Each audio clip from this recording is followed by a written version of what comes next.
On my channel, I talk a lot about training, heart rate training specifically. And sometimes I don't talk about the grief that we go through, and I don't talk about the challenges that kind of we as runners go through when we fail. And how do you pick yourself up and continue on when things are hard, when things aren't going the way you want them to go and the way you feel? These are all raw emotions, and they're real. And if you're struggling with your training, if you're running and you find that you're not improving and you're just not enjoying the process, you gotta stop. You gotta stop, take a break, and think about the reasons why you're doing the things that you're doing. Hey, I'm David. I'm the plant-powered runner. Welcome to the channel. If you're new, thanks for stopping by. And if you've been here before, it's great to see a familiar face. Today we are in Bayfield, west coast of Ontario on Lake Huron, just up the coast from Detroit, actually. So running can be hard. It can be hard to get out the door. It can be hard to tie up your shoelaces. It can be hard to eat well. It can be hard putting in the miles. And it can be hard doing easy runs. Or it can be really hard if you're doing speed work. So here are the things I've learned over the last number of years to help me when times get tough. The first thing to remember is your why. Why are you doing this? Why are you waking up early in the morning? Why are you running 10 milers? Why are you running 5K? Why are you running a half marathon today? Look, these are very valid questions.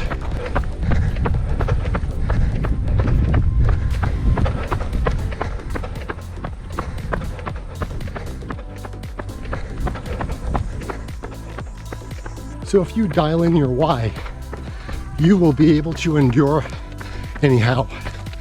And what I mean by that is you'll be able to get through it. And sometimes your why may be tied up in a goal, right? Maybe your why is tied up in a race, but you gotta sign up for the race. You have to pay the money for the race, because maybe it's not real unless you sign up. If it gets too hard, you can always walk. There's no shame in that. And that's something that took me a long time to learn. Just because you're a runner doesn't mean you can't walk. It's part of training, regardless of whatever distance you're training for. You could be new to the sport, you could be coming back from a sport, from an injury, whatever it is. It may just be really hot outside because our heart rate's much higher. And maybe that's something that is important to you. So yeah, knowing that you can always walk and you're not going to be sacrificing anything in your workout. Look, if you're an elite runner, you're definitely not watching my channel. However, if you're a recreational runner, you're probably not training for the Olympics. We're probably running just so we can feel good about ourselves, lose some weight, run with friends, stay fit, stay active, enjoy the trail, whatever it is.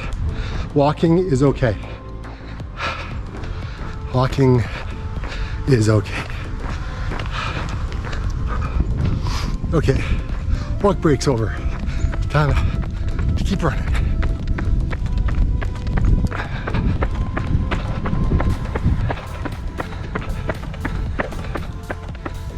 Now I always give myself 15 minutes in the morning to get out the door. Typically that's what I need.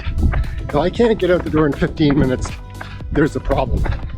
And typically, the longer it takes me, the harder it is to get out the door. So, it was 15 minutes. I'm just putting my head down and I'm just getting ready, staying focused, and I'm visualizing what I gotta be doing. Because I know 15 minutes, that buzzer goes off on my watch and it says it's time to go. So when it does, I better be outside. That's just something I gotta do. Now this one I find really important, and that is I give myself 10 minutes. While I'm running, 10 minutes. If I don't feel good after 10 minutes of running, there may be a problem. And that's when I pack it in. 10 minutes, that's my rule. Because I'm close enough to home, I can always quit, turn around, go back home, and do some rest and recovery. 10 minutes, it's all I need. 10 minutes, and I'll figure my stuff out. God, this house is nice.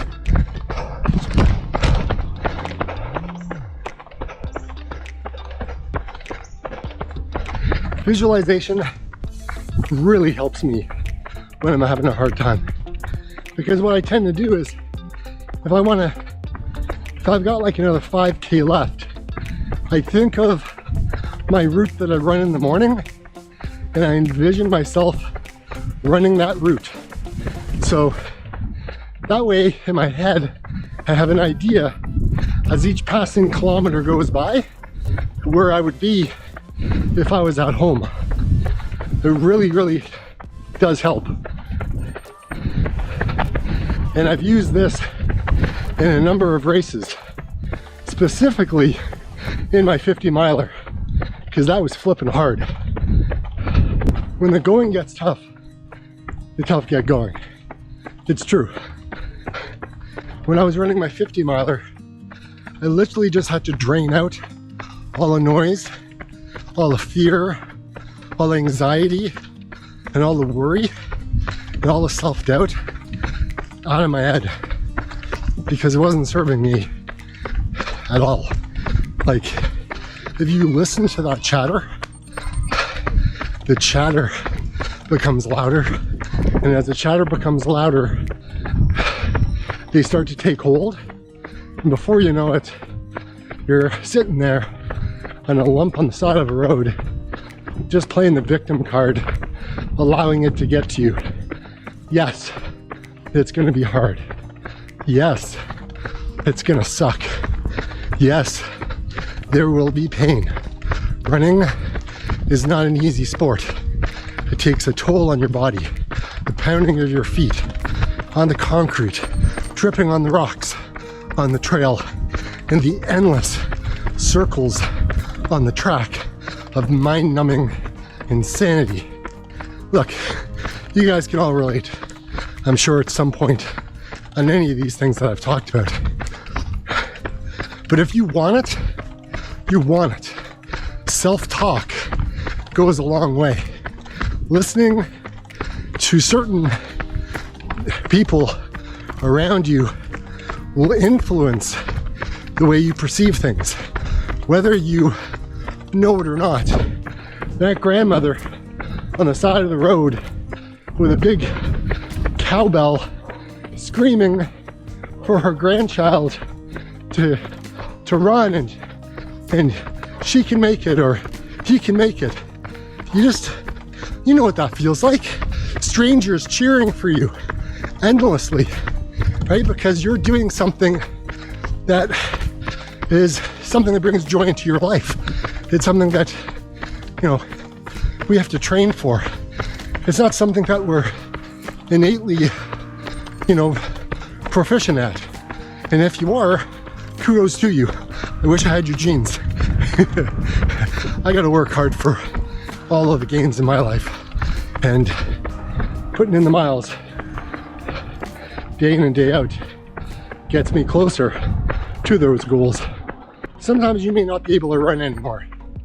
Sometimes it may be just too hard, and you just can't crack the code to get running again. This is where I use lampposts or fire hydrants or whatever it is, or trees or cars, and I use self-talk to say, okay Dave, just run to the tree. If you can get to the tree, you're good. And then when I get to the tree, I'm like, okay Dave, you got this. You can get to the car. It's not that far, probably like maybe 50 steps. And then when you get to the car, you're like, oh my god, okay, I'm at the top of this hill, I can turn now. Okay, this is great. There's a downhill coming. This is going to be fine. Downhill I can recover, and then it's going to be flat for a while. Look, these things go through my head. Oh, let's go this way. It's like a squirrel moment. Is you're stronger than you think you are. It's just like you're richer than you think you are. Look at where you spend your time, right? If you get more efficient with your time, you can put in some better training. It's just like with money. Look at where your money is going, right? Come up with a budget, and all of a sudden now you've got like an extra, you know, $50, $100, $500, whatever it is. And you can take that and invest it, right? If we just look at what we want, good things happen. Where the heck am I? I'm just going up a hill for the sake of going up a hill. This is just great. I love it. Sometimes what I'll also do is squeeze between a fence. No, but seriously, what I'll do sometimes is change up where my run is taking me. Because if I'm not feeling it, if I'm struggling, and if I'm just on a training run and I don't want to do it anymore, I'll shift it up. I'll go to the park and I'll run the infield, right? Go to the park. Yeah, you're gonna have to slow down a lot because it's much harder to run on grass, right? Everyone remember cross country? Yeah, it's not so easy. Or find a baseball diamond and run the infield. Actually, you know what? Let's do that. It's been a long time since I did that. Okay, first.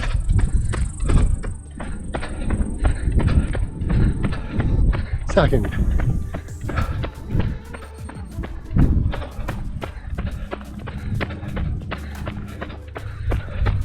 Third. Coming for home.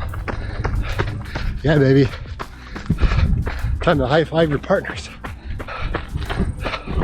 And then out. And back out. Now, where am I gonna go?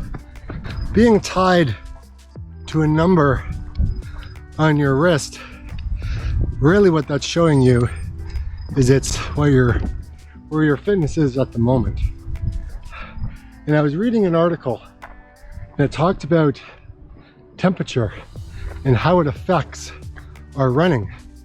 And for every 1 Celsius increase in temperature, 4 seconds disappears off your pace. And this was according to Koros. Now, in elite athletes, it's a little different. But look, I always say this, specifically because it's summer. You just gotta just know that your fitness is literally right under the surface. When it gets cooler, you're gonna see significant gains in your running, specifically if you've been running throughout the summer, because your heart rate is elevated. And then when it cools down, all of a sudden it's like between 4 and 10 Celsius, and you're looking at your pace when you're running, and you're looking at your heart rate and you're like, holy crap, how did I get so much faster? That's the reason. Like, that's what happened to me. That's what I saw, you know, crazy gains so fast in the fall a number of years ago. So just know that your fitness is there. It's just hiding, and it will show itself in the fall, or if you go someplace where it's cooler. So last year, I found myself in an interesting position where I had stopped running for a period of time because I ended up with a dog. But by getting my dog Pippin, it allowed me to kind of reevaluate a number of things. There's been a lot of family stress going on. A lot of things I don't talk about on camera. So I know there's a number of you that like to help me with my running and give advice. And I appreciate all of you guys. However, last year, I really had to figure out my stress level because my stress level was through the roof. So by getting Pippin, it allowed me to really kind of just dial it all back and just run and fall in love with running, as opposed to always having to think I need to get better. I put a lot of pressure on myself just because I want to get better. I want to be a better person. I want to feel better mentally. I want to show up and be present for everybody in my life. For a while, that wasn't happening. So I kind of had to figure that out. And by getting Pippin, that was a real eye-opening endeavor for me. It's hard to put it into words, but for any dog owners out there, you know what I'm talking about. Okay, it's time to go down the water because it's pretty awesome down there. And I'm getting way too hot.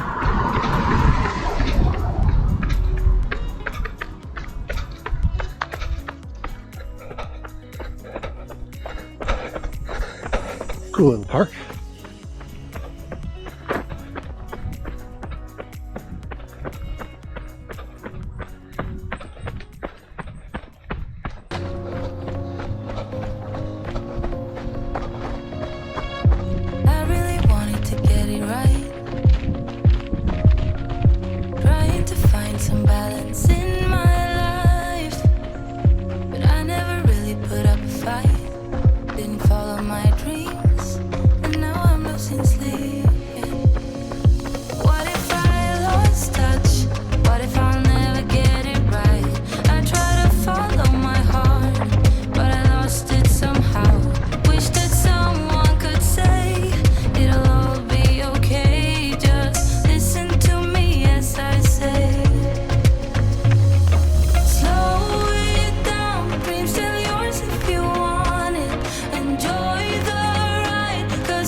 Detroit's way down there somewhere.